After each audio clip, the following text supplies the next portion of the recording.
নমস্কার, কেমন আছো সবাই? আমি ভালো আছি। আজকে এসেছি কিন্তু কালিম্পংয়ে একটা বিয়েবাড়ির রিসেপশানে। সবাই তোমরা ভাবছো হয়তো কালিম্পং ঘুরতে এসেছি, কিন্তু আমরা কিন্তু ঘুরতে এসেছি, কিন্তু মেন উদ্দেশ্য ছিল কালিম্পংয়ে বিয়েবাড়ি। চলো বিয়েবাড়ি তো কেমন হয় তোমাদের দেখাই। এটা কিন্তু চার্চেই বিয়েবাড়িটা হয়। চলো, এই হলো চার্চ, এখানেই হবে বিয়েবাড়িটা। আমাদেরকে হোটেল থেকে গাড়ি পাঠিয়ে পিক আপ করে এনেছে ওনারা। ওনাদের ভীষণ যত্ন এবং আতিথেয়তা। এখন চলো চার্চটার ভেতর যাই, গিয়ে দেখি বিয়ের কীরকম নিয়মকানুন, কারণ আগে কখনো আমি এরকম বিয়েবাড়ি আসিনি।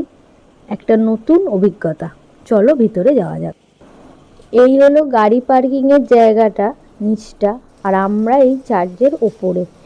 এই হলটার ভিতরেই বিয়ের অনুষ্ঠান হচ্ছে। চলো, এই যে যেমন এখানে সবাই একদিকে ছেলেরা একদিকে মেয়েরা বসে। আমাদেরকে ওনারা চেয়ারের ব্যবস্থা করে দিয়েছেন, তাই আমরা চেয়ারেই বসেছি। বয়স্ক মা সঙ্গে আছে। ফাদার এখানে বাইবেল পড়েন। বাইবেলটা শেষ করার পর ওনাদেরকে দিয়ে আংটি বদল করানো হয়। মানে যে পাত্রপাত্রী তারা আংটি পরিবর্তন করে দুজন দুজনের সাথে, তারপরেই বিয়ে সম্পূর্ণ হয়। এখানে ওনারা কিছু স্টার্টারের ব্যবস্থা করেছেন, কিন্তু খাবারগুলো সবই অন্যরকম। এটা হচ্ছে নেপালি ট্রেডিশনাল একটা লুচি টাইপের, তার সঙ্গে তরকারি, ছোলা, ফ্রেঞ্চ ফ্রাই, কর্ন চাট, চা, কফি, কোল্ড ড্রিঙ্কস সমস্তরই ব্যবস্থা ছিল। আংটি বদল হয়ে যাওয়ার পর ওনারা দুজন দাঁড়ান, মানে পাত্রপাত্রী। এবার সবাই লাইন দিয়ে গিয়ে শুভেচ্ছা জানান এবং নতুন জীবনের জন্য এগিয়ে যেতে উৎসাহ দেন। এখানেই সবাই গিফট দিয়ে দেয়, তা আমরাও এখানে গিফট দিয়ে দিলাম। প্রথম মেয়েরা লাইন করে যায়, তারপর ছেলেরা লাইন করে যায়। ওদের এরকমই নিয়ম। তা আমরাও একে একে করে যাচ্ছি লাইন দিয়ে ওনাদের অভিনন্দন জানানোর জন্য। এই হলো পাত্র আর এই হলো পাত্রী। দেখলে, এই যে মা ওনাদের হাতে উপহার তুলে দিল। আর ইনি হলেন মানে আমাদের আন্টিজি, মানে এনার জন্যেই এই বিয়ে বাড়িতে আসা। ওনারই ছেলের বিয়ে। এত ভালো উনি যে মানে কিছু বলার নেই। যেমন আন্টি তেমন আঙ্কেল। আর ভাইয়া বোন দুজনেই ভালো। বোনের মেয়েটা ওই সামনে দাঁড়িয়ে আছে, ওই যে ছোট্ট মতো, আর বোন এদিক ওদিক ব্যস্ত আছে, লোকজন আসছে তো। এই হচ্ছে ছেলেদের লাইন। এই যে আমার দাদা যাচ্ছে, উনি এবার ওনাদেরকে শুভেচ্ছা জানাবেন। এরকম লাইন করে যেতে হয়, ওদের এটাই নিয়ম। আমাদের কিন্তু পুরো অন্যরকম লাগলো, কারণ আমরা তো কখনো, এই যে দেখাচ্ছে, এই যে দাদাকে দেখাচ্ছে, মানে উনি, আমরা যে কলকাতা থেকে গিয়েছি বলে উনি ভীষণ খুশি, আর মানে কি করবেন খুঁজে পাচ্ছেন না, মানে এরকম একটা ব্যাপার। মানে ভীষণ ভালো লেগেছে আমাদের ওনার ব্যবহার এবং ওনাদের সবার ব্যবহার।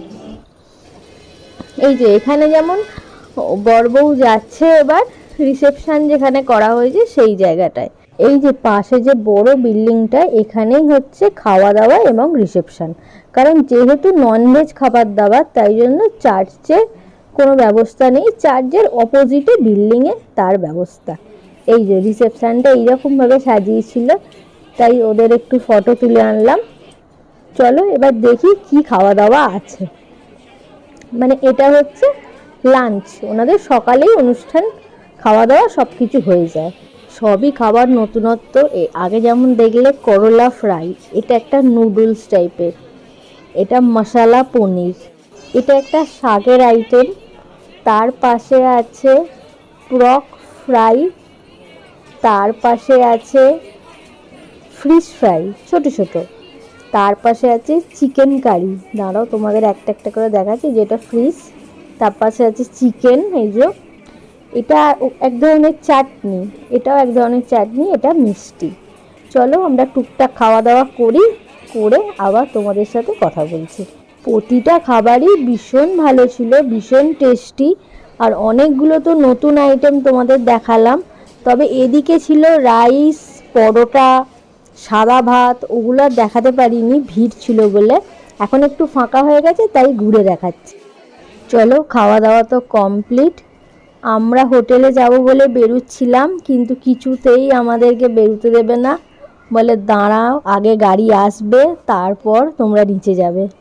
তাই একটু ওপরটাই তোমাদের ঘুরে দেখালাম।